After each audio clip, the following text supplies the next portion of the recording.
President of the United States is using racist language. Somalians ripped off that state for billions of dollars, and they contribute nothing. The welfare is like 88%. We're going to go the wrong way if we keep taking in garbage into our country.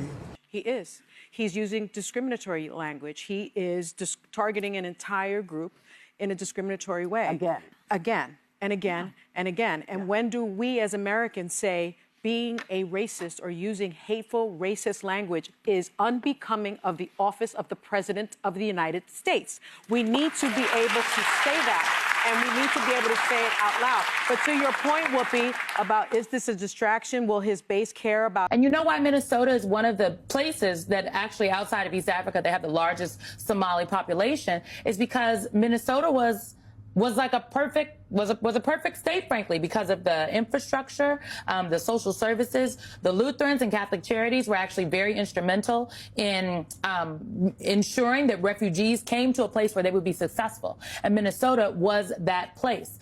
The president obviously doesn't understand that the Somali immigrants in Minnesota, the people who came through the program, they came through a legal U.S. admissions refugee program.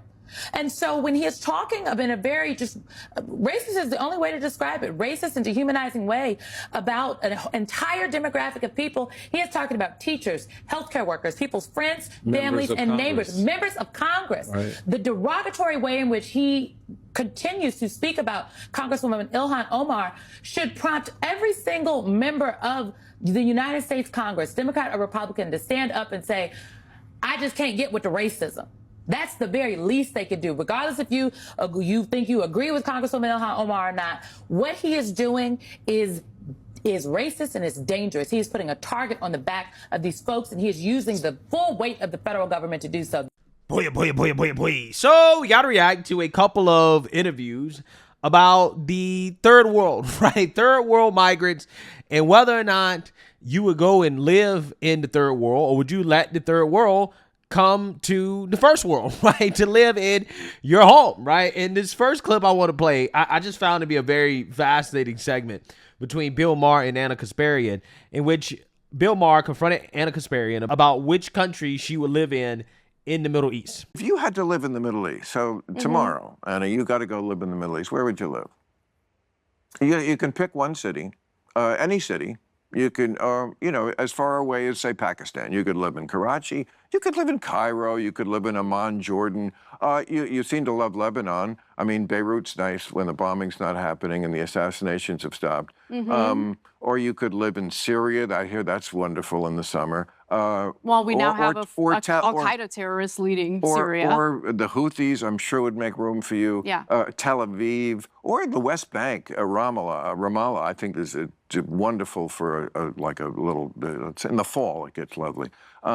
Where would you live? What city would you live in? Well, where do you think you'd be comfortable in that dress? I'm sure it would not be comfortable in this dress in any of the various Middle Eastern countries that have been destabilized by you're not really, you're not really blaming it on Whitey. Listen. Are you? You're blaming Islam on Whitey? I'm not blaming Islam on Whitey. What you're saying is we destabilized. That's why you can't wear that dress? Did we not destabilize? Wait a second. We were funding terrorist organizations in Syria during the Syrian civil war, starting under the Obama administration. That's why Did that not destabilize Syria? No, what's destabilized? There's a literal Al-Qaeda terrorist. We're talking about your dress. Oh, why it looks good. I know it looks good. You're saying you can't wear that dress in Syria because of Whitey destabilizing? I didn't say that. Okay, that's what it said. Okay, okay, great. But the United States did destabilize various Middle Eastern countries. Are you going to deny that? I asked about the dress, and you went right to destabilize. So is that why you couldn't wear that dress? Why couldn't you wear that dress? Why could you walk down? You want me to talk about jihadism and Islam, but like... Why won't you? Listen... Why won't you? I mean, Why? I don't believe in jihadism, which is why I'm furious that the United States just had a freaking Al-Qaeda terrorist in the White House. It's not just jihadism that is preventing you from wearing that dress.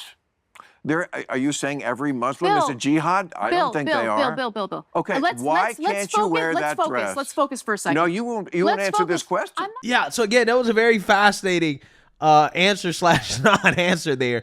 But I guess in interview, they were talking about where would you go and live in the Middle East, right? Where would you live in the Middle East?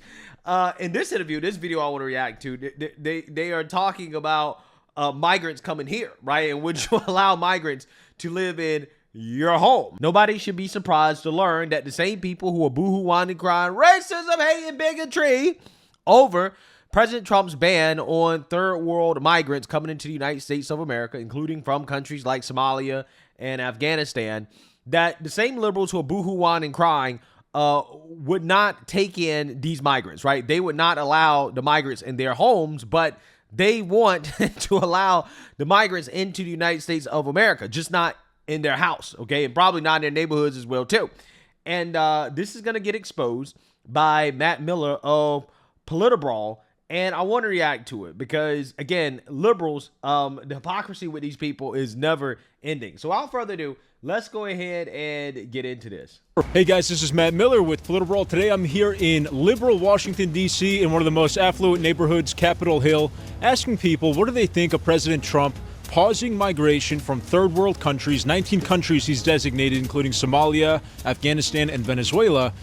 I also want to see, would they be willing to take in a migrant from one of these countries into their own homes? Let's see if these folks will put their money where their mouth is. You think that Americans should welcome in third world immigrants? I mean, yeah, I think so. There's a vetting process, but yeah. There's a vetting process. Like, how important is that vetting process in your opinion? I mean, I don't know the ins and outs, but I think it's important to do a solid vetting process. Yeah. Do you think that there might be complications with doing a vetting process with a country like Afghanistan, for example, where it's like the Taliban runs Afghanistan? Like, how good are their records, criminal records on people, financial records? Could it be a challenge to actually properly vet people from there? I mean, it might be a challenge. Yeah. Again, I don't know the ins and outs of the immigration process, but I know that the guy who committed the shooting, like he worked with a CIA-backed, arms group. So yeah. He did. Yeah, he was helping American troops fighting the Taliban, but obviously, you know, he was still an anti-American radical of some sort. What do you think? What about him? Yeah. I don't know his background, but I did hear that, like, yeah, he was pretty seriously disturbed. We're trying to... and I personally believe that that individual, at least in part, was radicalized by the Democrat Party, okay? I'm not saying that he committed the shooting just because of Democrat rhetoric, but he may have targeted members of the National Guard because of Democrat Party rhetoric. However, what we do know, at least up until this point, is that he was radicalized in the United States of America, apparently. And part of his radicalization was his failure to assimilate, as in he came here to the United States of America and he struggled with assimilation, okay? As in everybody that comes here can't assimilate, right? They can't hold down a job. They can't really learn English. They can't, live a basic life that us as Americans live because they're not from here, right? And their culture is vastly different. Life overseas in Afghanistan is vastly different than it is here in the United States of America. And apparently this guy was struggling with that. Now learning more about the Afghan national accused in that deadly attack. DHS Secretary Kristi Noem revealing new details as the investigation unfolds, including how his descent into terror could have started. I will say we believe he was radicalized since he's been here in this country. We do believe it was through connections in his home community and state, and we're going to continue to talk to those who interacted with him, who were his family members, talk to them. So far, we've had some participation, but anyone who has information on this needs to know that we will be coming after you. The Associated Press also reporting a leading national refugee agency was warned multiple times the suspect was spiraling into mania and mental illness beginning in 2023, saying, quote, Ramanullah has not been functional as a person, father, or provider since March of last year. He quit his job that month and his behavior has changed greatly. The emails described a man who was struggling to assimilate, unable to hold a steady job, or commit to his English courses while he alternated between periods of dark isolation and reckless travel. See if people would take a Somali or Afghan immigrant into their home. Would you do something like that? Sure. Yeah, I'm not a bigot against immigrants. Yeah. Okay. No, what do you mean by take into their home? Like, do you have extra space for them? Because right now, like, Trump's going to shut down. But like, if you invite somebody into your home, then they can come from the third world and stay with you. I'm a student. I don't have a home right now. Yeah, I don't know. You don't have any room in your dorm or anything? No, I'm not even from DC. I'm from California. So. Okay. Yeah. Got it. All right. Well, thank you. Appreciate it. Terrible. Why do you think it's terrible? Because we're a country that's inclusive of all nationalities, all countries, all peoples of the world. Are you concerned about the 19 countries that he designated? Yes. Okay. Do you think we should take them in, right? Yes. They should be vetted and we should take them in, but to just blanketly say no more is terrible. Can I ask you, would you sign our petition here to stop Trump's racist immigration ban? Could you take, how many immigrants could you take into your home from third world countries that he blocked? I couldn't take any. I live in Wisconsin. We can send them to Wisconsin for you. We just need your email address. Do you mind if could we ask you your name and your email, and then how many you'd like? What do you mean to take in? Just to take them in, because now they're not going to be able to come to the U.S., but you could invite them into your home and take care of them. I couldn't do that at this time. Oh, too old. Okay. Okay, thank you. All right, thank you, President. Amazing. These people scream racism, hate, and bigotry, right? Until it's time for them to put their money where their mouths are, right? Like that last woman, when he initially asked, hey, would you take a migrant into your home, right? She said, sure, I'm not a bigot, right? And then I guess she actually thought about it for a little bit and said, wait, what do you mean? What do you mean take a migrant into my home? And once she actually learned what that meant, all of a sudden it was, well, see, I don't have a home, right? I live in a dorm, okay? These people, man, it's unsurprising. These people, they do a lot of virtue signaling, but they're not really about that life. And we know this because look at what happened at Martha's Vineyard, okay? When Ron DeSantis in Texas, when they sent a bunch of illegals to Martha's Vineyard, these liberals, they start freaking out, right? And those illegals were there for what, maybe 24 hours, if that, and then they were shipped off, right? Immediately. Trump blocking immigration from third world countries? I don't think it's good. Why not? I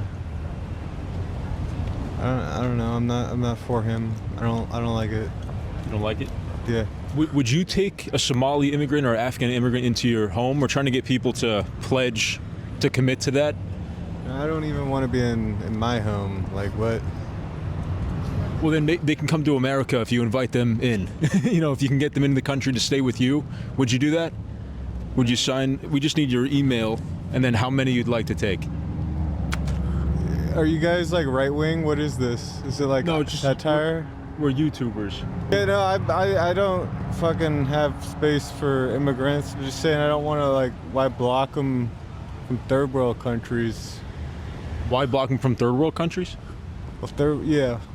Well, for example, like the Taliban runs Afghanistan, right? So if we're trying to vet people from third world countries, how good are their records, criminal record keeping or financial records? You understand, when we were at war with the Taliban, there were Afghanistanis who were fighting for us, with them, absolutely. Against them.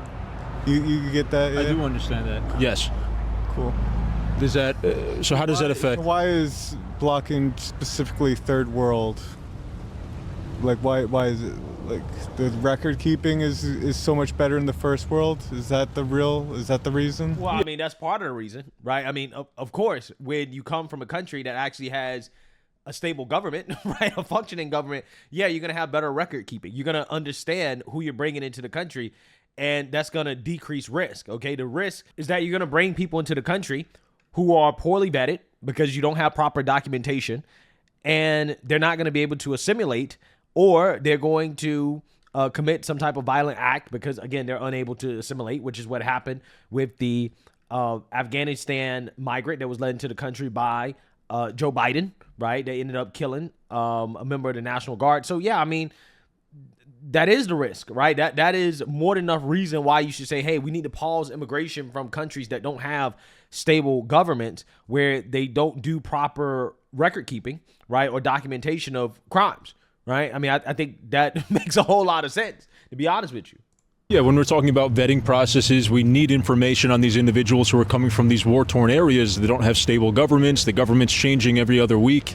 so we can't really get the information about them that we need. I mean, is that a valid concern in your mind? I don't know. It feels a little slimy to be like abandon Afghanistan and then not let them back, like not help out the good ones or whatever the fuck you want to call it. Well, Trump administration would just say like it's not worth the risk right now while we have so many tens of millions of illegals in this country already. I just feel like you're singling out for like no specific reason. I feel like you got scumbags everywhere. Why fuck up Afghanistan even more? There's a lot of people there, not everybody, but there's a lot of people there and in Somalia and the other countries on his list that hold anti-American sentiments. They're also deeply Islamist, are in those countries that don't really hold American values. That's kind of the main concern. How can we sift through these people if we can't properly vet them because their countries, they don't have like record keeping that's up to our standards, I guess. Why would he ban? Yeah. Why? Why would you ban it? Tell me. So he's concerned that these places don't have like proper record keeping, so we can't vet them effectively. So they're all murderers and they are all rapists and they are bad hombres. I'm quoting him. I think it's one of his unfortunate policies. Are you a Republican? Am I a Republican? Yeah. Well, I'm just a reporter here today. Yeah, but are you a Republican or not? Yeah, I'm more conservative, yes. I can tell by the question you're asking. So you are probably in favor of banning immigration from third world countries, I'm right? more interested in what you think. Yeah, well, So, I think we should check. The whole policy, immigration policy, is a disaster here in the United States. You can tell I'm not American. And but what is being done right now is all the Somalis in Minnesota stole and send it to terrorist groups.